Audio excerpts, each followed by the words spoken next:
Garments ফ্যাক্টরিতে কেউ চাকরি করবেন না, দুই হাত জোর করে বলতেছে। গার্মেন্টসের মানুষ ভালো না, গার্মেন্টসের পরিবেশ ভালো না, গার্মেন্টস শ্রমিক কয় টাকা বেতন পায় এবং গার্মেন্টসে চাকরি করে কিছুই করা সম্ভব না, আপনার আশেপাশের মানুষই আপনাকে বলবে, কিন্তু ওরা আপনাকে 10টা টাকা দিয়ে হেল্প করবে না। আপনি কি জানেন বাংলাদেশে কত হাজার গার্মেন্টস ফ্যাক্টরি আছে?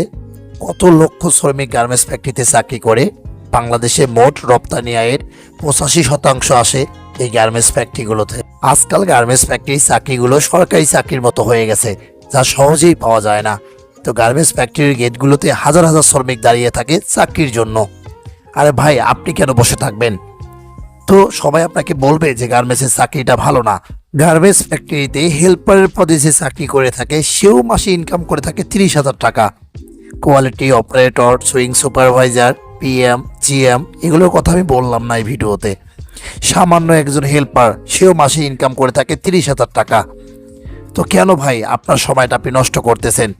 যে ভাই এবং বোন এসএসসি এবং এইচএসসি পাস করে পড়াশোনা কন্টিনিউ করতেছেন না, তো তারা অবশ্যই গার্মেন্টস ফ্যাক্টরিতে চাকরি করে ইনকাম করতে পারেন।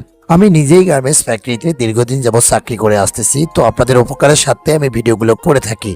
তো যে ভাই এবং বোনেরা আমার চ্যানেলে নতুন, তারা অবশ্যই ভিডিওতে একটি লাইক দিয়ে চ্যানেলটি সাবস্ক্রাইব করে সাথে থাকবেন। আমার চ্যানেলে গার্মেন্টস রিলেটেড ভিডিও আমি রেগুলার আপলোড করে থাকি। যদি আপনাদের কারো প্রশ্ন থাকে অবশ্যই কমেন্ট বক্সে কমেন্ট করবেন, আমি রিপ্লাই দেওয়ার চেষ্টা করব। আমি আপনাদের চাকরি পেতেও সাহায্য করব ইনশাল্লাহ।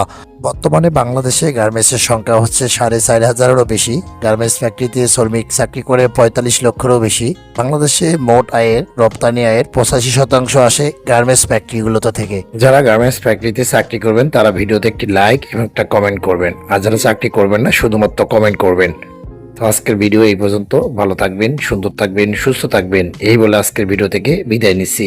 তো সিদ্ধান্ত আপনার, চাকরি করবেন কি করবেন না এটা আপনার একান্ত ব্যাপার। তো পিছু লোকে পিছু কথা বলবেই।